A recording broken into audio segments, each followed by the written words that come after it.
আসসালামু আলাইকুম রহমতুল্লাহি ওবারাকাতু। আওয়ামী লীগের পাল্টা অভ্যুত্থান ঘটানোর মতো সক্ষমতা কতটুকু রয়েছে? আজকে 3 আগস্ট, এই দিনে আওয়ামী লীগ পতনের আন্দোলনে এক দফা দাবি করা হয়েছিল এবং সেই এক দফা দাবির এগেনিস্টে আন্দোলন শুরু হয়েছিল। তো কথায় আছে, আপনি যেখানে হারবেন সেখান থেকেই জিতার চেষ্টা করবেন, তাহলে জিতার সম্ভাবনা বেশি থাকে। আর এই কারণে 3 আগস্ট অত্যন্ত গুরুত্বপূর্ণ ছিল। এটা এই বিএনপি, জামাত এবং এনসিপির জন্য, আবার আওয়ামী লীগের জন্য। এবং এই দিনটাকে ঘিরে নানা রকম সতর্কতা অবলম্বন করছে সরকার, বিএনপি, জামাত, এনসিপি সবাই মিলে। এখন প্রশ্ন হচ্ছে যে আওয়ামী লীগের পাল্টা অভ্যুত্থান ঘটানোর সক্ষমতা কতটুকু রয়েছে এবং সেটা সম্ভব কিনা। দেখেন, 5 আগস্ট যেটা সংগঠিত হয়েছে এবং আওয়ামী লীগের যে পতনটা হয়েছে, এটা শুধুমাত্র রাজনৈতিক দলগুলোর কারণে হয়নি। এখানে বিভিন্ন সমীকরণ কাজ করেছে। আন্তর্জাতিক সাপোর্ট এবং আন্তর্জাতিকভাবে সেনাবাহিনীর উপর চাপ, এমনকি সাধারণ মানুষের একটা সমর্থন, মানে সাধারণ মানুষ সেই আন্দোলনটাকে সমর্থন করেছিল এবং সাধারণ মানুষ রাস্তায় নেমে এসেছিল। শুধুমাত্র রাজনৈতিক দলের নেতাকর্মীরা রাস্তায় নেমে এই আন্দোলন সফল করেছে, এটা যদি কেউ মনে করে তাহলে সে সাধারণ মানুষের সাথে বিশ্বাসঘাতকতা করবে। তো মূল কথাটা হচ্ছে, যদি আওয়ামী লীগ পাল্টা অভ্যুত্থান ঘটাতে হয় তাহলে সেই আন্দোলনে অবশ্যই সাধারণ মানুষের সমর্থন এবং সাধারণ মানুষের উপস্থিতিও দরকার এবং আন্তর্জাতিক বিভিন্ন রকমের সহযোগিতাও দরকার। তো সবগুলো মিলিয়ে আন্তর্জাতিক যেই সহযোগিতা আওয়ামী লীগ পাওয়ার কথা, সেটা কতটুকু তারা পাবে বা সেই জায়গায় কতটা কাজ করতে পেরেছে, সেটা আওয়ামী লীগ ভালো জানে। কিন্তু বাংলাদেশের রাজনীতিতে ভারতের যথেষ্ট প্রভাব রয়েছে। বলতে পারেন আওয়ামী লীগকে ভারত অবশ্যই সহযোগিতা করবে, যে কোনো মাধ্যমে, যে কোনো কৌশলে। আর এই জায়গায় অবশ্যই আওয়ামী লীগের জন্য অনেকটা প্লাস পয়েন্ট। কিন্তু বাইরের দেশ বা আন্তর্জাতিক শক্তিগুলো যতটাই সহযোগিতা করুক, সাধারণ মানুষের সমর্থন এবং সাধারণ মানুষের উপস্থিতি যদি আন্দোলনে ঘটাতে না পারে, তাহলে কোনো অভ্যুত্থান ঘটানো সম্ভব না। কিন্তু বর্তমান এই বাস্তবতায় আওয়ামী লীগ সাধারণ মানুষকে রাস্তায় নামাতে পারবে বলে আমার মনে হয় না। এমনকি শুধু বাংলাদেশে আওয়ামী লীগের যে অঙ্গ সংগঠনগুলো রয়েছে, এইসব নেতাদেরকে যদি রাস্তায় নামাতে পারে, তাও 1 কোটির বেশি মানুষ হওয়ার কথা। কিন্তু আওয়ামী লীগ এই অঙ্গ সংগঠনের এই নেতাদেরকেও, অন্তত 3/1 অংশ মানুষকেও যদি নামাতে পারে, তাহলেও আন্দোলন সফল হওয়ার সম্ভাবনা ছিল। কিন্তু আমার মনে হয় সেটা করতেও আওয়ামী লীগ এখন পর্যন্ত ব্যর্থ। এখন অনেকেই প্রশ্ন করতে পারেন, তাহলে কি আওয়ামী লীগ আন্দোলনে সফল হতে পারবে না? বাস্তবিক অর্থে আওয়ামী লীগের মূল প্ল্যানটা কি, সেটা আওয়ামী লীগের যারা নেতৃত্বস্থানীয় লোক আছে তারাই ভালো জানে। এবং যে কোনো আন্দোলন সফল করতে অবশ্যই রাজনৈতিক দলগুলোর আলাদা আলাদা কৌশল থাকবে এবং সেই কৌশলগুলো শুধুমাত্র তারাই জানবে।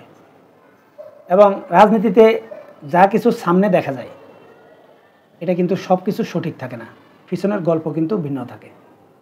যেমন আমি যেটা মনে করি যে আওয়ামী লীগের যারা নেতা রয়েছে বা যারা কর্মী রয়েছে, তারাও এটা বিশ্বাস করছে না যে আওয়ামী লীগ পাল্টা অভ্যুত্থান ঘটিয়ে আবার ক্ষমতা দখল করতে পারবে। কিন্তু আওয়ামী লীগ তাহলে কি পরিকল্পনাগুলো করতে পারে? আমার কাছে যেটা ধারণা, সেটা হচ্ছে আওয়ামী লীগ বর্তমানে যে অবস্থায় আছে, এই অবস্থায় আওয়ামী লীগের জন্য সবচাইতে বড় চ্যালেঞ্জ হচ্ছে তারা স্বাভাবিক রাজনীতিতে ফিরে আসা।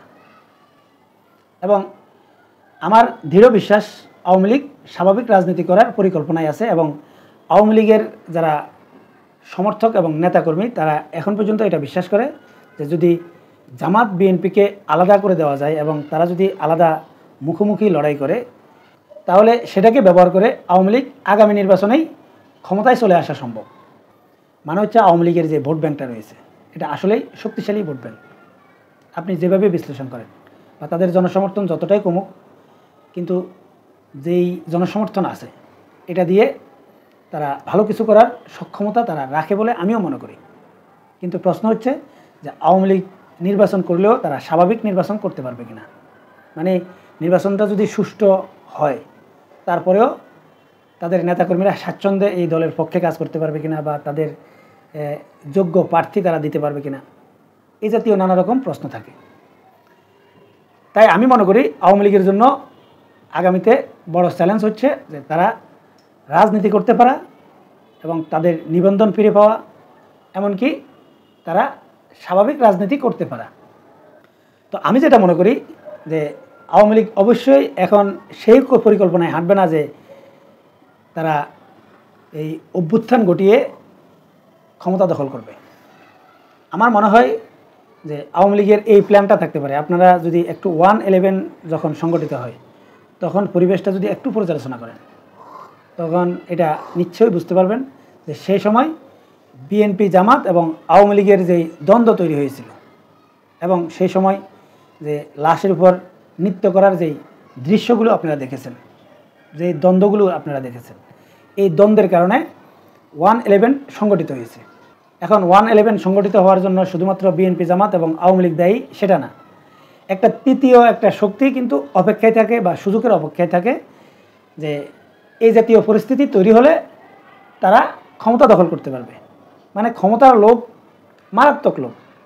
এই ক্ষমতার জন্য ভাই ভাইকে খুন করেছে। এখনকার ইতিহাস বাদ দেন, পূর্বের ইতিহাসগুলোতেও ভাই ভাইয়ের বিরুদ্ধে লড়েছে, বাবা ছেলের বিরুদ্ধে লড়েছে, ভাই ভাইকে হত্যা করেছে, বাবা ছেলেকে হত্যা করেছে, ছেলে বাবাকে হত্যা করেছে। খুব নিকটজনরা নানা রকম অপকর্ম করেছে, বিশ্বাসঘাতকতা করেছে। তাই অবশ্যই তৃতীয় শক্তিরা ক্ষমতা দখল করার জন্য অবশ্যই সুযোগ খুঁজবে। এখন বর্তমান এই প্রেক্ষাপটে যদি বাংলাদেশে সেরকম কোনো অস্থিতিশীল পরিবেশ তৈরি করা যায়, মানে আওয়ামী লীগ যদি সেরকম কোনো অস্থিতিশীল পরিবেশ তৈরি করতে পারে, তাহলে তৃতীয় পক্ষ ক্ষমতা নিয়ে নেওয়ার সুযোগটা পাবে। তার মানে কি দাঁড়ালো? তার মানে এটা দাঁড়াতে পারে বাংলাদেশের সেনাবাহিনী বলেন, গোয়েন্দা ডিপার্টমেন্ট বলেন, পুলিশ প্রশাসন থেকে শুরু করে আমলা, সব জায়গায় এখন পর্যন্ত আওয়ামী লীগের উপস্থিতি সবচাইতে বেশি শক্তিশালী। এটা আপনাদেরকে প্রত্যেকের মানতে হবে।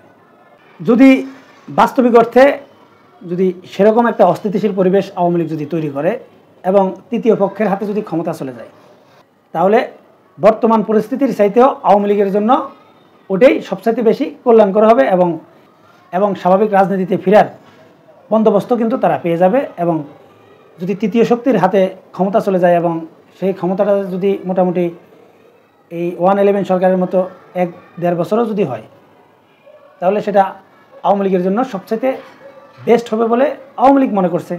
মানে এই জাতীয় একটা প্ল্যান আওয়ামী লীগের থাকতে পারে বলে আমার মনে হচ্ছে। আর এই কারণে আমি মনে করছি যে আওয়ামী লীগ যেই হুমকি দামকিগুলো দিচ্ছে বা আওয়ামী লীগ যেই পরিকল্পনাগুলো করছে, এই পরিকল্পনাগুলো অবশ্যই তারা পাল্টা অভ্যুত্থান ঘটিয়ে ক্ষমতা দখল করার জন্য করবে না। অবশ্যই এই প্রশাসন থেকে শুরু করে, সেনাবাহিনী থেকে শুরু করে বা সরকারি অন্যান্য যে মেকানিজমগুলো রয়েছে, এই মেকানিজমগুলোতে তাদের যেই লোকগুলো আছে, এটার মাধ্যমে তারা তৃতীয় শক্তির হাতে অবশ্যই ক্ষমতা দিয়ে দিতে চাইবে। আর সেটা যদি বাস্তবায়ন করতে হয়, তাহলে একটা পরিবেশ দরকার বাংলাদেশে, এবং সেই পরিবেশটা তৈরি করার চেষ্টা করবে। এখন অনেকেই বলতে পারেন যে এটা কি বিএনপি, জামাত, এনসিপি এরা কি বুঝে না, বা ডক্টর ইউনূস কি বুঝে না? আমি মনে করছি সেটা অবশ্যই তারাও বোঝে। যদি সেটা না বুঝতো, তাহলে এই বিগত সময়গুলোতে আপনারা যেটা দেখেছেন যে এনসিপি নেতারা যেই সব বক্তব্য বিবৃতিগুলো দিচ্ছে, বিশেষ করে এই বিএনপির বিরুদ্ধে, এমনকি তারেক রহমানের বিরুদ্ধেও যেই সব বক্তব্য বিবৃতিগুলো দিয়েছে, এইসব বক্তব্য বিবৃতিগুলোর পর এই এনসিপি এবং বিএনপির মধ্যে মারাত্মক দ্বন্দ্ব তৈরি হয়ে যেত এবং সেটা সংঘর্ষে রূপ নিতে পারত। কিন্তু এটা বুঝে বিদায় সেরকম কিছু হচ্ছে না। বা তারেক রহমান এবং জামাতের আমি ডক্টর শফিকুর রহমান, এই দুইজনের মধ্যে আপনারা যদি ভোটের যে রাজনীতি, এখানে অনেক দূরত্ব দেখলেও বাস্তবিক অর্থে তারা ততটা দূরত্বে যাচ্ছে না। মূল জায়গায় বা আওয়ামী লীগ প্রশ্নে তারা কিন্তু সত্যিকার অর্থে এক থাকতেছে। এবং সেটার প্রতিফলন আপনারা আজকেও দেখতেছেন। সম্মানিত দর্শক, এটা আমার নিজস্ব চিন্তাধারা এবং নিজস্ব বিশ্লেষণ, কিন্তু আপনারা কি মনে করেন সেটা কমেন্টসে লিখে জানাতে পারেন। এখনকার মতো এই পর্যন্তই। আল্লাহ হাফেজ।